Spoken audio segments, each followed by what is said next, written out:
tous. Bonjour. Déjà, merci Trésor pour cette histoire des enfants. Moi, il y a quelque chose que j'apprécie beaucoup. Attendez, excusez-moi, je dois juste... Pardon.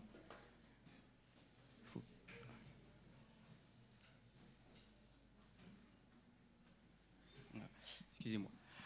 Il y a quelque chose que j'apprécie beaucoup dans l'histoire des enfants, c'est le moment de la prière. Parce qu'à ce moment-là, vraiment, on voit beaucoup de tendresse dans les mots qu'ils choisissent. Ils pensent aux voisins, ils pensent à leur père, leur mère, leur papy. Et même parfois, pour ceux qui s'en rappellent, on pense même vraiment à tout, au chouchou. Je me rappelle une fois. Et ce que je veux dire par là, c'est que vraiment cette prière vraiment simple et sobre, c'est un moment, moi, en tout cas, que j'apprécie. Et avant de commencer, je vais donc vous inviter à prier avec moi et à incliner la tête. Prions. Merci Seigneur de nous permettre de nous avoir réunis en ce saint sabbat, Seigneur. Merci pour toutes les personnes qui sont venues. Seigneur, je te prie pour que tu me retires toute timidité ou tout stress et que tu puisses partager le message à ton peuple, Seigneur. Que tu nous gardes et que tu nous protèges. Au nom de Jésus, Amen.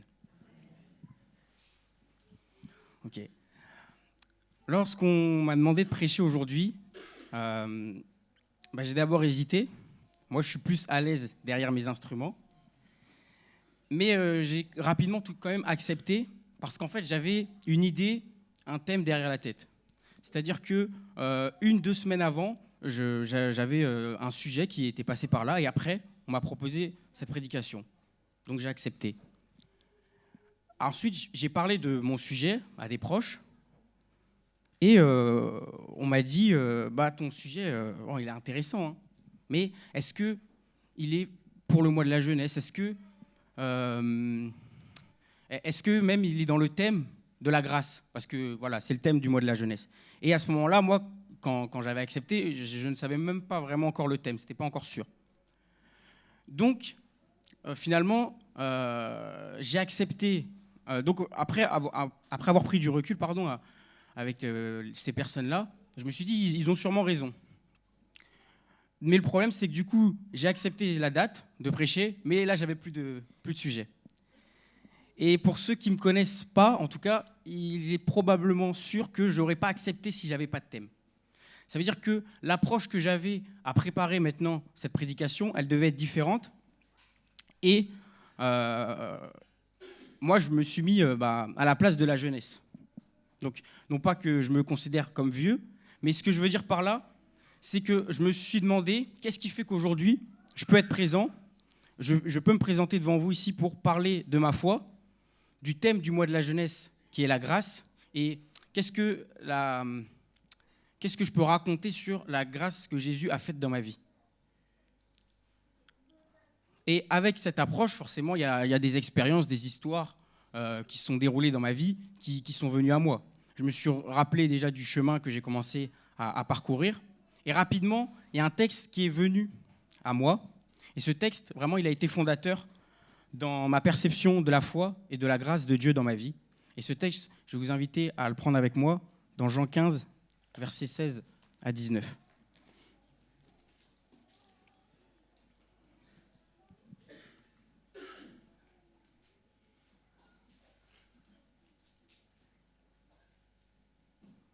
Ok. Jean 15, versets 16 à 19. Je lis. « Ce n'est pas vous qui m'avez choisi, mais moi, je vous ai choisi, et je vous ai établi, afin que vous alliez et que vous portiez du fruit, et que votre fruit demeure, afin que ce que vous demanderez au Père en mon nom, il vous le donne. Ce que je vous commande, c'est de vous aimer les uns les autres. Si le monde vous hait, sachez qu'il m'a haï avant vous. Si vous étiez du monde, le monde aimerait ce qui est à lui, mais parce que vous n'êtes pas du monde et que je vous ai choisi du milieu du monde, à cause de cela, le monde vous hait. » Amen. Ce texte, pour moi, il a été fondateur et je vais essayer de vous expliquer dans quel contexte j'ai reçu ce texte et pourquoi il a été impactant ensuite.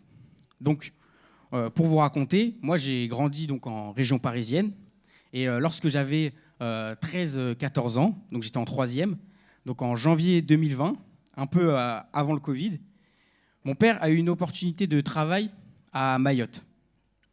Il y est allé avec la certitude que ma mère et moi, on le rejoigne lorsque j'arrivais en seconde, donc en septembre 2020, juste après, quand j'arrivais au lycée. Donc moi, j'ai fait le voyage, pas d'inquiétude, j'ai vécu cette vie en Outre-mer, mais ma mère, elle, qui était infirmière, elle a passé un concours de cadre infirmier, un peu au hasard, sans vraiment réviser, juste comme ça, et elle l'a obtenu. Et par conséquent, ça fait qu'elle elle travaillait à la PHP, aux hôpitaux de Paris, et ça fait qu'on lui a offert ses années d'études, et donc elle devait rester à Paris. Et donc finalement, bon, elle est restée. Et donc moi, en septembre, je ne suis pas forcément emballé d'aller à Mayotte, mais je m'installe là-bas et j'y vais. La prédication d'aujourd'hui, je ne vais pas parler de mes expériences, de l'expérience que j'ai eue à Mayotte, parce que plus tard, un jour, peut-être j'en parlerai au vu de toutes les anecdotes que j'ai vécues là-bas. Mais ce que je veux dire, c'est que cette situation-là, elle n'a pas forcément été simple pour moi. Parce que même à cette époque-là, j'avais une sœur qui, elle, quoi qu'il arrive, elle passait en études supérieures, donc quoi qu'il arrive, on n'aurait pas été ensemble, mais je passais vraiment d'un cocon familial. On était 4 en région parisienne, là où j'ai toujours grandi, à une vie différente avec mon père, à 2, avec des personnes aussi qui nous entouraient, voilà, dans un contexte différent. Il y avait beaucoup de changements. Donc à ce moment-là, j'ai eu beaucoup de questionnements en tant que jeune. Je réalise que je n'ai pas la vie la plus compliquée, mais ceux qui y sont déjà allés, l'environnement à Mayotte, il est quand même différent. La culture, elle est différente. Déjà, c'est un pays 100% musulman, et aussi, au lycée, en général, la mentalité des personnes, elle n'était pas, la mentalité de travail, elle n'était pas très importante. Elle est vraiment différente.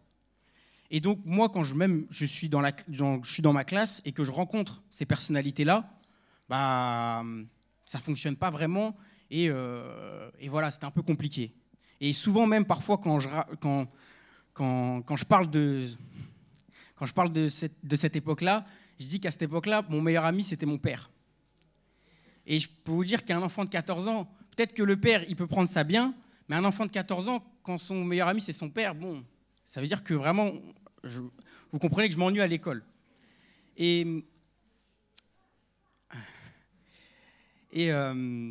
alors que, justement, moi, j'ai toujours eu des amis avant, j'ai toujours fait des activités extrascolaires, donc voilà. Donc, quand il y a un changement comme ça, le doute s'installe. Ma foi, à ce moment-là, elle est assez simple, entre guillemets simple. Non pas qu'aujourd'hui elle est compliquée, mais ce que je veux dire, c'est que je commence à me poser des questions, parce que finalement, moi, j'ai grandi à l'église, j'ai fait mes tisons, mes bourgeons, j'ai passé tisons, explos, j'ai passé les badges, tout ce qu'il faut, mais je commence à me questionner. À qui croit-on? Pourquoi? Qu'est-ce que la grâce? La semaine dernière, Chance, elle a parlé d'un réveil, d'un sorte de réveil avec des jeunes ici durant cette même période, 2020-2021, le Covid, où ils se sont mis à faire des zooms et ils ont étudié la Bible en faisant des études bibliques. Et moi aussi, je me suis reconnu dans ça. Donc moi, à ce moment-là, j'étais pas à Lille, mais moi aussi, j'ai commencé à étudier la Bible, tout seul, mais aussi avec mon meilleur ami, mon père, qui était donc là aussi pour m'aiguiller, m'épauler. Et donc, en découvrant des textes, j'ai découvert Jean 15, versets 16 à 19. Et à ce moment-là, moi, je prends vraiment une claque. Parce que je ne sais pas si je suis le seul à me poser des questions comme ça parfois, mais je me demandais en fait, pourquoi est-ce que j'étais né Hervaël et pas quelqu'un d'autre?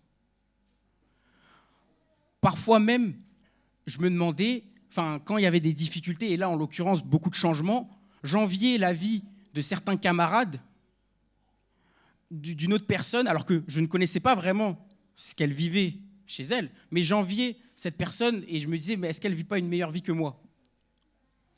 Il y a d'autres interrogations forcément qui viennent. Je me demandais tout simplement pourquoi même j'étais né adventiste, alors que dans mes deux familles, Il suffit juste de remonter à 2 générations. Vous remontez à mes 2 arrière-grands-pères des 2 côtés. Ils ne savent même pas ce que c'est vraiment les adventistes. Et pourtant, moi, je suis né, j'ai grandi dans cette culture-là. Et lorsque je m'interroge, je tombe sur ce texte. Ce n'est pas vous qui m'avez choisi, mais c'est moi qui vous ai choisi. Et un peu plus tard, si le monde vous hait, sachez qu'il m'a haï avant vous. À ce moment-là également, j'ai dû faire certains choix aussi dans ma classe qui respectaient mes valeurs et qui ont fait que, à cette époque-là, quand je suis arrivé, je suis passé un petit Français de métropole, stylé, qui a la côte. Voilà, faut le dire. Non, pardon. Non, mais ce que je veux dire, où je suis passé où d'un coup, je suis passé à un mec trop sérieux, trop scolaire. Parce que certaines personnes dans ma classe commençaient à me détester, alors que je ne les calculais pas, comme je vous avais dit, je n'avais pas d'amis. Mais on commençait à me détester parce que voilà, mes valeurs n'étaient pas les mêmes. Mais lorsque je lis ce texte, c'est là où je retrouvais ma force. Qui suis-je pour me dire que mes souffrances sont importantes ? Jésus a vécu pire et a connu pire. Il me dit que si je le suis et que je l'accepte, alors je souffrirai comme lui a vécu. Pour moi, ce texte, il permet de comprendre la grâce. Ce n'est pas vous qui m'avez choisi, mais c'est moi qui vous ai choisi. Souvent, je me disais, oui, mais le fait que je tombe dessus, est-ce que ce texte est vraiment fait pour moi ou alors est-ce que c'est juste un hasard ? Non, ce n'est pas un hasard. Et pour vous aussi qui écoutez ça aujourd'hui, Jésus vous rappelle que ce soit jeune ou moins jeune, Jésus vous a choisi, Jésus t'a choisi. Non pas parce que tu le mérites, mais parce qu'il t'aime. On parle souvent d'une grâce imméritée, et je pense que dans ce texte, on y est clairement. Quand j'étais au lycée, ma matière préférée, c'était le français. J'ai eu de la chance, même plus tard, de faire une année de prépa, et j'avais toujours du français à cette époque-là. Et donc, j'ai rencontré des profs assez élitistes, très haut niveau, qui ont fait des bonnes écoles. Et ce qui m'a toujours fait rire intérieurement, c'était la manière dont ils analysaient les textes. Voyez, je pense qu'on a tous connu ce prof qui arrive à trouver l'hyperbole à travers la litote de tout ce qu'il y a dans le sonnet, quoi. Mais ce que je veux dire ici, c'est que parfois on cherche trop compliqué, alors que là, dans ce message, dans le texte, le message, il est clair. Tous ceux qui entendent, lisent et reçoivent ce message sont concernés. Jésus vous a choisi, Jésus t'a choisi. Alors ensuite, à la lecture de ce texte, je pouvais me dire, et puis, Jésus il m'a choisi, ok, mais qu'est-ce que je peux faire de plus ? Et ce que j'aimerais aborder ensuite sont les valeurs, les fruits dont parle le texte juste après. Les fruits que l'on reçoit et que l'on doit porter. Dans de nombreuses prédications, j'ai entendu parler de ta valeur. La valeur que tu as aux yeux de Dieu, que tu es spécial. Et tout cela est vrai. Moi, j'aimerais parler des valeurs que l'on doit porter, qui doivent être centrées sur Christ. Car ce sont ces valeurs-là qui témoignent aussi du retour de Christ aux yeux du monde. Et pour ça, je vais vous raconter 2 histoires qui sont liées entre elles, que je trouve intéressantes et que j'aimerais vous partager. Donc la première, pour ceux qui aiment le football, je vais parler d'une anecdote du meilleur joueur de tous les temps. Abel, Brigitte. Ah. Donc là, peut-être, il y en a, ils se disent, ils parlent de qui ? Messi, Ronaldo. Bon, je vais parler de Ronaldo. Mais le débat n'est pas là. Je n'ai pas envie qu'à la fin de la prédication, on dise que vous ayez retenu ça. Donc c'est pour ça que je vais clore le débat et je vais avancer sur l'histoire. Donc à cette époque-là, Ronaldo, il était à Madrid et il s'est déguisé, en fait, donc peut-être que certains connaissent, c'est une vidéo assez virale. Il s'est déguisé, il s'est maquillé en SDF. Et donc, il était méconnaissable. Il va dans la rue, et c'était une caméra cachée, il va dans la rue, et il commence à jouer au football, faire du freestyle. Et il veut jouer avec des passants, mais personne ne le calcule vraiment, ou personne n'a le temps pour lui. Sauf un jeune de 9-10 ans qui, lui, prend le temps avec lui, il lui fait des petites passes, ils passent un bon moment ensemble, et à la fin, Cristiano Ronaldo, il retire son maquillage, il retire son masque, il offre le ballon au gamin en signant. Et là, bien sûr, dans la rue, tout le monde le reconnaît. C'est Cristiano Ronaldo. Por favor, Ronaldo, une photo. Tout le monde veut sa picture. Alors qu'il attirait moins les gens lorsqu'il était en SDF. Maintenant, une autre histoire qui présente des similitudes.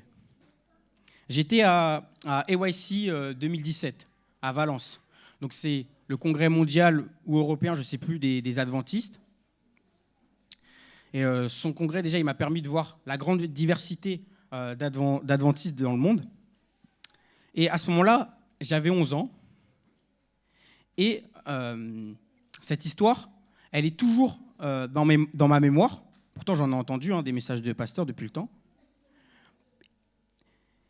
Et c'est l'histoire de Sam Leonor. C'est un pasteur américain, peut-être que certains connaissent. Il raconte un témoignage.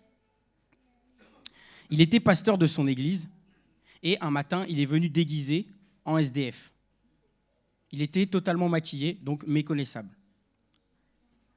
Sauf qu'à l'entrée, il se fait arrêter par 2 diacres qu'il lui faut comprendre que, ça ne va pas être possible. Peut-être on est en boîte de nuit, je ne sais pas. Mais en tout cas, ce que je veux dire, c'est qu'ils essayaient de lui faire comprendre qu'il n'était pas le bienvenu ici. Et pendant que lui, il était retenu à l'entrée, et que voilà, on essaye de lui faire comprendre tout ça, il y a d'autres personnes qui rentrent dans l'église. Et eux, il n'y a pas de souci. Et à un moment donné, il y a un jeune qui rentre et qui voit cet SDF. Et quand il voit cet SDF, il dit « Bonjour pasteur, comment allez-vous » Donc là, je vous laisse un peu imaginer la tête des 2 diacres qui, depuis je ne sais combien de temps, sont en train de dire à leur propre pasteur qu'il ne peut pas rentrer dans leur église, dans son église.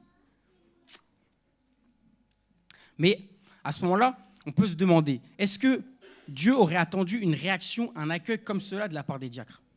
Jésus lui-même qui s'asseyait avec des prostituées. Est-ce qu'à travers cette histoire, cela signifie qu'un SDF est moins digne de venir s'asseoir à côté de nous et être au milieu de nous ? Avant même que ces personnes viennent, on a une attitude, un jugement que l'on porte déjà. Le plus intriguant, c'est de voir que l'attitude des diacres a changé seulement parce qu'ils connaissent le pasteur. Donc on peut se demander si c'était bel et bien SDF, comment aurait-il réagi finalement ? Ce qui est intéressant aussi dans ces 2 histoires, c'est de se questionner et de savoir si le message que ce pasteur a à délivrer va-t-il être différent qu'il soit habillé en SDF ou en clochard ou en costard, pardon, parce que SDF, clochard, c'est un peu la même chose. Oui. Ce que je veux dire, c'est qu'aujourd'hui, moi-même, en tant que jeune, on aime plaire. On aime se sentir beau, on aime faire la dernière coupe tendance, avoir les derniers habits, avoir du flow. Ok. Mais on ne travaille pas notre intérieur. Et dans 1 Samuel 16, verset 7, il est dit « Et l'Éternel dit à Samuel, ne prends point garde à son apparence et à la hauteur de sa taille, car je l'ai rejeté. L'Éternel ne considère pas ce que l'homme considère. L'homme regarde à ce qui frappe les yeux, mais l'Éternel regarde au cœur. » Aujourd'hui, on vit dans un monde où l'on privilégie notre regard extérieur et la manière dont les autres vont nous percevoir plutôt que de se soucier de la manière dont Dieu nous voit. On vit dans une société où l'on privilégie la manière dont les autres peuvent nous juger plutôt que de travailler sur notre caractère et sur les fruits que l'on doit porter. On néglige nos valeurs qui doivent être centrées sur Christ et on se contente au jugement des autres. Parfois même dans certaines situations et pour certaines personnes, notre valeur ne prend de l'importance qu'à travers le regard et le jugement des autres. Et la tristesse aujourd'hui, c'est qu'à cause de ces pensées, de se demander ce que les autres vont penser de moi, certains même se sentent trop seuls pour pouvoir partager leurs expériences, leurs témoignages, leurs histoires, leur vie. Au sein même de notre communauté qu'on considère chaleureuse, accueillante, aimante, il y a des personnes tristes qui se sentent seules le jour du sabbat. Lorsque Jésus nous choisit, il ne nous choisit pas selon des conditions. On parle d'un amour inconditionnel, n'est-ce pas? Mais pourtant, aujourd'hui, beaucoup d'entre nous ne témoignent pas des miracles qui ont opéré dans leur vie par honte ou peur du jugement de l'autre. C'est comme si, en fait, on est dans la parabole des talents. Un des semeurs a caché son talent et à la fin, on lui reproche d'être un mauvais serviteur. L'objectif initial qui était de le multiplier.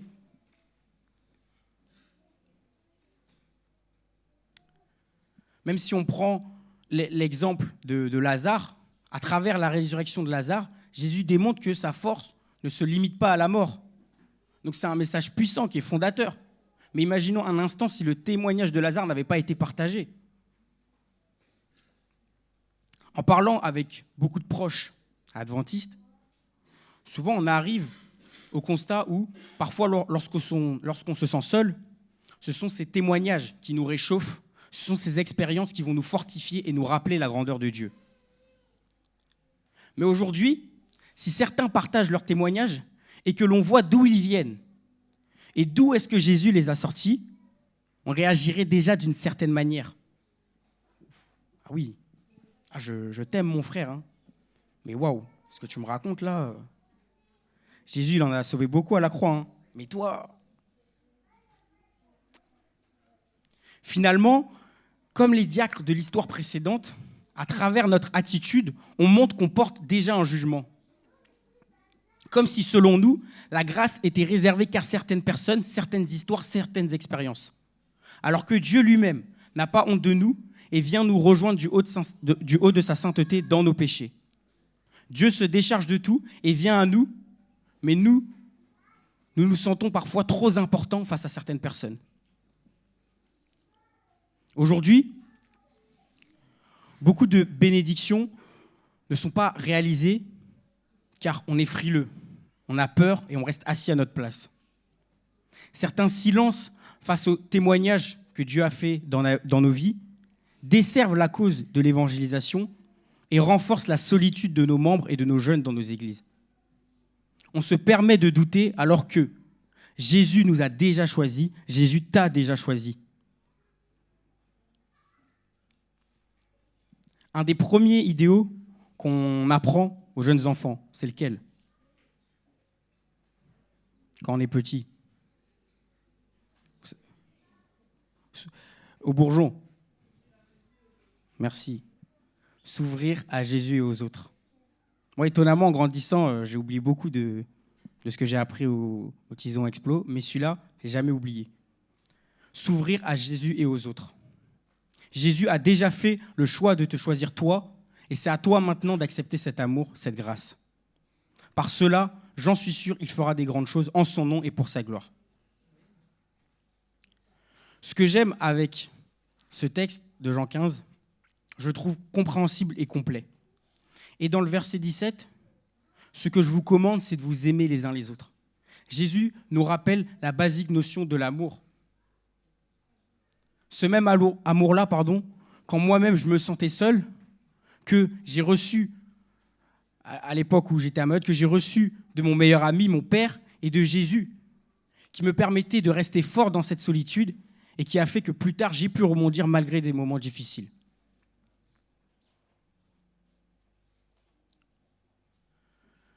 Comme je l'ai dit plus tôt, ce que j'aime bien dans l'histoire des enfants, c'est leur prière, quand on leur offre ce moment de parole.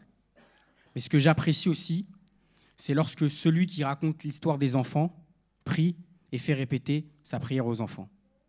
En répétant et en élevant à haute voix, cela permet vraiment de prendre conscience et de déclarer à haute voix au nom de Jésus.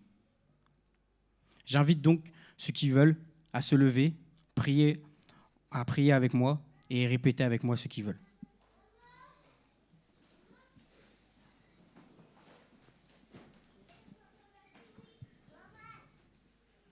Prions. Seigneur Jésus, aujourd'hui je prends conscience que tu as tout payé pour moi, que la seule chose qui me sépare de toi, c'est moi-même. Par ta grâce, Seigneur, tu m'as libéré. J'accepte la mission que tu attends de moi. Amen.